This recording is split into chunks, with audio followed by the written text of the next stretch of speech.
senhora Ana Cristina Carvalho, que será a mediadora neste momento agora. Convido a senhora Letícia Amado, convido o senhor Carlos Dias, a senhora Karina Bersotti e Noelle Macieira, por gentileza, e o senhor Marcos Felipe, por favor. Bom, então, meio que fechando esse painel, né?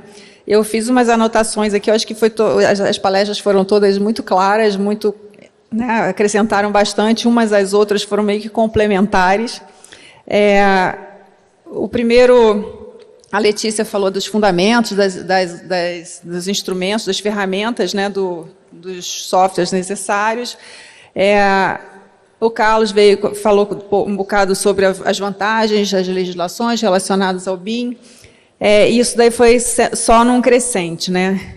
O Marcos falou da questão... Dentro dessas vantagens, uma coisa que eu vejo seria um pouco, juntando com a parte do Marcos, do GeoBIM, seria um pouco do auxílio no próprio licenciamento das atividades, né? Porque no momento em que você tem aquela dificuldade de fazer avaliação de impacto ambiental, porque você não tem dado, né? A gente ultrapassa aquela parte, aquela etapa do copy-paste de estudo de impacto ambiental, né? Isso daí vai ser analisado pelos órgãos públicos, vai ser analisado pelo Ministério Público, e aí você facilita, você tendo todo esse projeto, toda essa análise, usando o GeoBIM, né, considerando o local onde o empreendimento vai ser implantado, você facilita esse licenciamento também. Você consegue responder melhor aos órgãos estaduais e ao Ministério Público, que vai estar sempre questionando a implantação desses empreendimentos e outras ações, né? Para vocês, assim, vocês focaram, Noelle e a Karina focaram muito na eficiência energética. Eu fico pensando, uma pergunta mesmo, né? Isso daí não seria, você não conseguiria também considerar, fazer uma análise semelhante para a gestão de resíduos das obras, né, da construção, né? Isso daí seria possível? Como é que vocês veem? Já é feito, né? Então, justamente, assim, no início mesmo, a gente já pode prever, a partir do uso de materiais, né, também, os materiais que a gente escolhe, reuso de água, né? Então, são decisões que a gente já toma, mesmo nas fases de projeto, que já vão acarretar em uma construção com menos resíduos, né?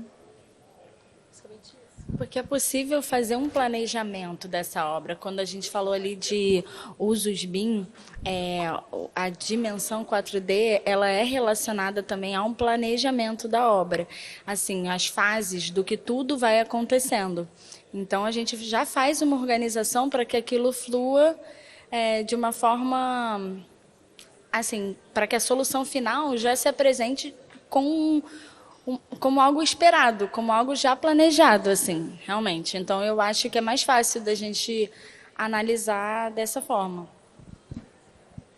Obrigada. Deixa eu ver se minhas notinhas aqui, essa parte de gestão de resíduos. Eu passo a palavra para vocês, se vocês têm mais algum comentário, alguma pergunta entre nós aqui, entre os palestrantes, de complementação. Eu queria falar com o Carlos, só ressaltar assim, que a gente fala muito dos benefícios e tudo, e ele ressaltou também quais são as dificuldades que a gente enfrenta para essa aplicação. Eu achei muito interessante assim, essa parte, porque é claro que a gente consegue reconhecer, né, todos os benefícios, mas a gente esbarra aí com algumas dificuldades, e é importante também a gente falar sobre isso, porque falando sobre isso, a gente consegue saber quais serão as nossas tomadas de decisão para poder conseguir, de fato, implementar o BIM. Que a gente está nesse processo, mas a gente ainda está caminhando um pouco mais lento que outros países, por exemplo. Falando também da parte da Letícia, né, que falou do uso do BIM na gestão pública, a gente também tem observado bastante essa dificuldade que o Carlos falou também na capacitação, né, das pessoas, enfim, então são todas essas metas para conseguir implantar de fato o BIM. A gente está até fazendo uma pesquisa nesse sentido, né? Então, a gente observa que ainda é muito incipiente e tudo mais, justamente por conta dessa dificuldade toda, que é de estrutura, né? Tem que adaptar também a estrutura do Estado, né? O SEI, etc., como a Letícia estava explicando. A gente falando de capacitação e falando de dificuldades, né? Juntando tudo, às vezes fica a impressão de que a gente entende que a tecnologia ela vai ser capaz de pegar dados e transformar em informação, né? A gente pensa assim, dados são diferentes de informação, né? Então, simplesmente a captação dos dados e colocar aquilo num sistema e deixar que a tecnologia gere informação para tomada de decisão, nem sempre isso é uma verdade. A tecnologia ela não vai fazer isso. Então, ela precisa... por isso que eu costumo falar de gestão da informação, ela precisa de um profissional para estruturar, precisa da capacitação, os profissionais precisam estar capacitados para estruturar esses dados de forma que eles resultem numa informação que possa ser consumida, né? Então, e muita gente, assim, é muito comum, né? Vários gestores, quando vão implantar BIM, acharem que, beleza, basta pegar uma tecnologia que eu vou encher aquilo de dado e aquele dado vai virar informação para mim. Já vai sair o dashboard, tudo bonitinho, com todas as informações. Inclusive, o sistema vai até dizer para mim o que eu tenho que fazer. Né? E não é bem assim, pelo menos a gente ainda não chegou nesse nível. Talvez a gente chegue com a inteligência artificial, chegue num nível desse. Né? Mas, hoje em dia, a gente precisa de uma capacitação de todos que trabalham na cadeia, né? E é diferente da gente falar, por exemplo, do BIM na indústria, que é a digitalização e inovação na indústria da construção civil, de a gente falar, por exemplo, na indústria de petróleo e gás, onde ela não é tão fragmentada quanto a indústria da construção civil. Então, você tem diferentes softwares com diferentes pessoas utilizando, você tem desde da pequena prefeitura ali que trabalha com escritórios locais, até grandes governos, e você tem um mercado privado, você tem um fornecedor de equipamento, você tem um fornecedor de materiais de construção, né? Você vê todo mundo querendo entrar no BIM e não sabendo como faz isso, né? Desde aquele fabricante de bombas que ele quer, eu quero botar na minha plataforma lá a família já para você baixar, mas que informação que eu coloco e tal. E você percebe uma grande dificuldade que tem de você estabelecer uma política, né? Baseado numa forma que você consiga juntar toda a cadeia, né? Então, essa para mim é a maior dificuldade, a grande dificuldade, né? Falando tanto da questão de colocar todo mundo na cadeia, de capacitar todo mundo, e também dessa questão de ter pessoas preparadas para fazer essa estruturação dos dados, né? Para poder gerar informação. Não sei se a Letícia quer falar alguma coisa. Obrigada. Pegando um link aqui do que o Carlos falou, que as meninas falaram, essa reflexão, até que o Carlos colocou na apresentação deles, do que é política de Estado e política de governo, é muito interessante, porque os tempos das políticas de governo, elas passam pelo tempo da gestão daquele governante. E a política de Estado, ela é um tempo permanente. E a implantação do BIM, do GIS, dentro da gestão pública, a transformação digital de uma forma geral, elas são políticas de Estado, elas têm que respeitar os tempos de Estado. E a política de governo, ela serve à política de Estado. Então, o governante, é importante ele se entender dentro de um processo, sendo parte de um processo, para, dentro do seu governo, dentro do seu tempo de governo, contribuir com a parcela que ele pode contribuir. Então, às vezes, o gestor tem dificuldade de entender o seu produto final, com relação ao tempo de necessidade para a maturidade, para a entrega de um determinado produto dentro da transformação, mas ele tem que entender os seus recortes, como o próprio Carlos colocou. Os níveis de maturidade, eles são graduais, então existem recortes e você pode trabalhar dentro desses recortes e conseguir ser parte desse processo global, né? E respeitar a política de Estado, implantando a sua política de governo, mesmo que seja pontual, mesmo que seja parcial. Só já vou abrir, uma observação com relação a essas dificuldades que a gente estava falando, né? A gente tem toda família tem o sonho de ter um filho engenheiro, arquiteto, mas cada vez mais com essa necessidade da tecnologia, a gente tem que começar a também valorizar mais o corpo técnico, né? Justamente para que eles sejam capazes de usar essas inovações, eles estarem realmente incluídos no mercado de trabalho no nível mais alto, né? Que você consiga realmente trabalhar e aplicar isso e tirar o Brasil daquela, né, daquela faixa de zero aplicação, né? Digamos assim.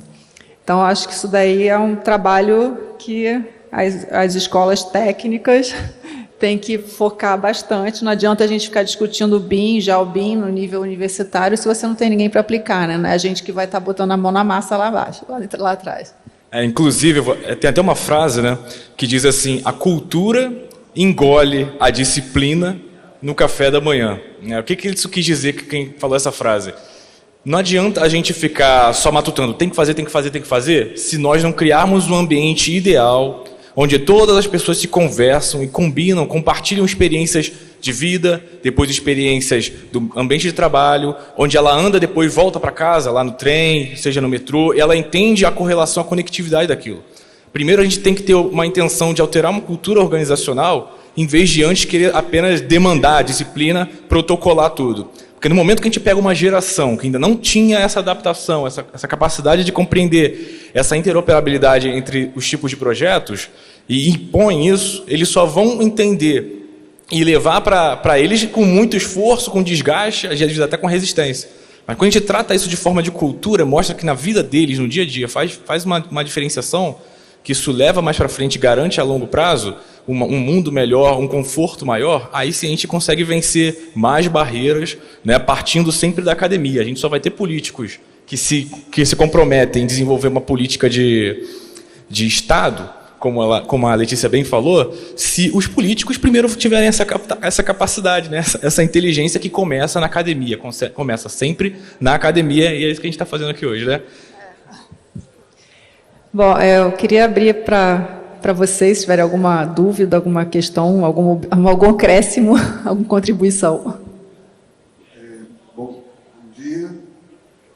Estou feliz demais de estar aqui neste evento e quero parabenizar o evento e também esse painel que foi fantástico, né?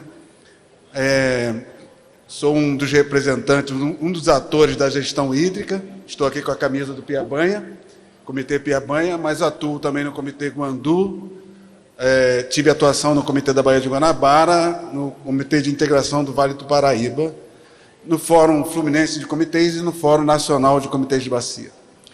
E eu senti falta dessa amarração, né, desse painel um pouco, né, e aí minha provocação, porque nós temos uma questão importante, né, para colocar aqui, que é a dominialidade das águas, né, que no Brasil ela ou é federal ou é estadual, né, e esse BIM, esse GeoBIM, de uma certa forma, precisa conversar com essa lógica, em especial com os comitês de bacias hidrográficas. Aí jogo a bola para vocês, porque adorei, e quando a Ana Cristina trouxe, né, as experiências mostradas no painel dela, na apresentação dela, eu falei, caramba, isso aí precisa estar sendo integrado também com os planos de bacia, que é um dos instrumentos da gestão hídrica nacional. Então, jogo a bola para vocês aí para comentários. Na verdade, a gente está trabalhando no Vale da Gávea com o comitê de bacia da microbacia ali da Lagoa Rodrigo de Freitas, e a gente tem uma dissertação de mestrado que já está finalizando no Rio Piabanha, trabalhando com o trecho 2 lá do impacto do decreto estadual, para a delimitação das faixas marginais de proteção. Então, não deu para trazer tudo para cá, mas a gente já está trabalhando em bacias, em microbacias, e como a legislação, os problemas que aquela região tem, como que a gente pode trabalhar isso. Então, a gente precisa dos comitês de bacia para fazer essa ligação. Vocês têm muita informação, como eu falei, um dos principais desafios para a gente é a informação, tanto da qualidade da água, como das intervenções, dos problemas que existem nessas bacias. Então, vamos conversar. Acho que é importante.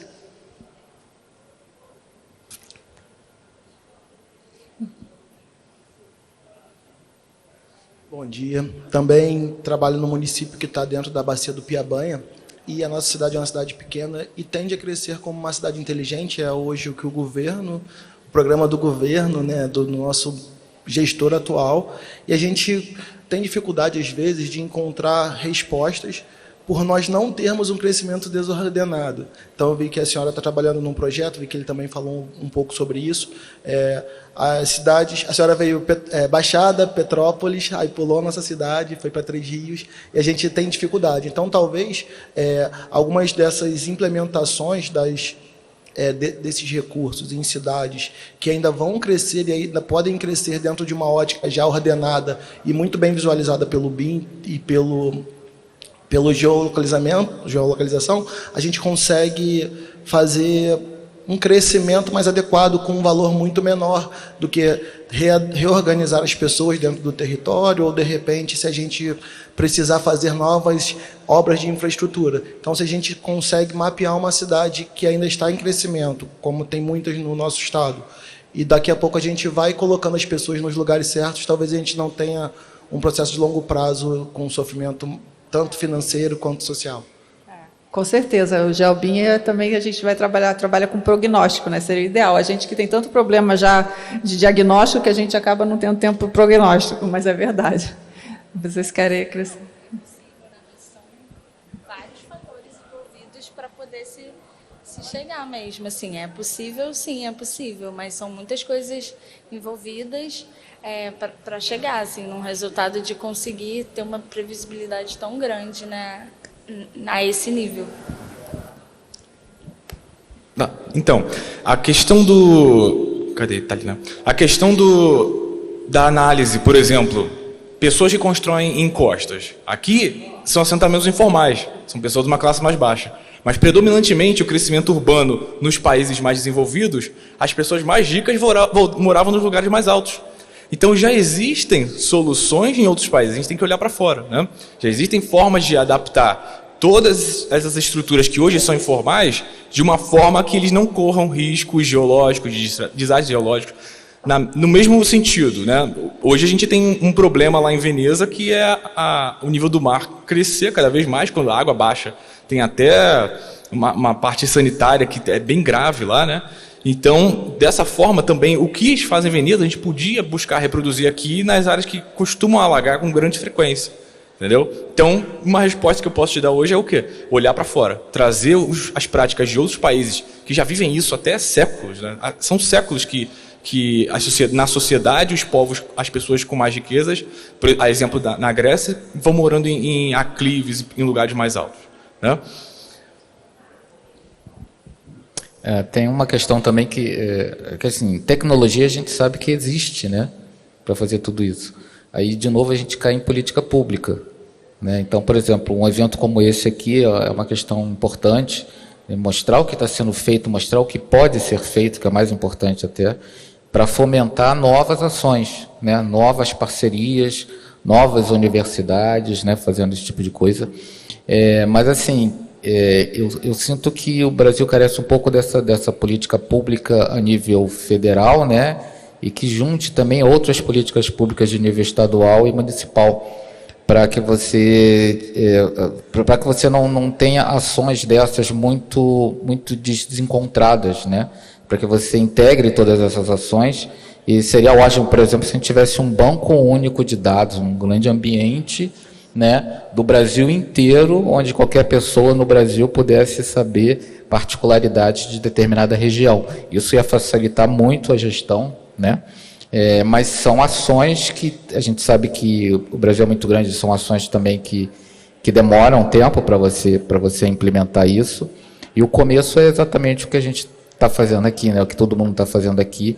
E eu acho que começa assim, juntando universidade, juntando academia, juntando setor privado, juntando a administração pública. E eu acho que é só o começo de um grande projeto, né? É o que eu vejo, assim, acho que a parte de política pública, ela é estratégia nacional, ela é bem importante nesse sentido. Eu acho que, bom, meio que, acho que a gente está sem tempo, mas eu vou fechar aqui, só fechando. Eu acho que é importante, esse banco de, acredito, tenho certeza que esse banco de dados é fundamental, porque a gente precisa não escutar mais no rádio, como eu ouvi no último deslizamento que teve em Petrópolis, que já estavam começando a fazer as obras de contenção a pedido do Ministério Público. Por que a pedido do Ministério Público? Por que o Estado não tem esse conhecimento? Porque o Estado não sabe aonde são as obras prioritárias, as obras que precisam de sofrer alguma intervenção, alguma manutenção. Por que tem que vir do Ministério Público? Porque muitas vezes não tem o panorama geral e vai pedir aquela intervenção por conta de um inquérito civil, por conta de uma solicitação daquela comunidade. Então, esse banco de dados, essa informação das áreas de riscos, das áreas de inundação, das obras necessárias, das obras executadas, tudo isso tem que estar no ambiente BIM para que o Estado tenha aquela informação. Essa obra aqui está na hora está precisando de um retoque lá, de um tapa lá para não dar problema. Essas regiões aqui são as regiões prioritárias para a execução dessa determinada obra em função de um dado técnico. São as áreas de maior risco de escorregamento, são as áreas de maior risco de inundação. Isso quer dizer, pessoas vão ser afetadas, pessoas vão morrer se não fizer isso.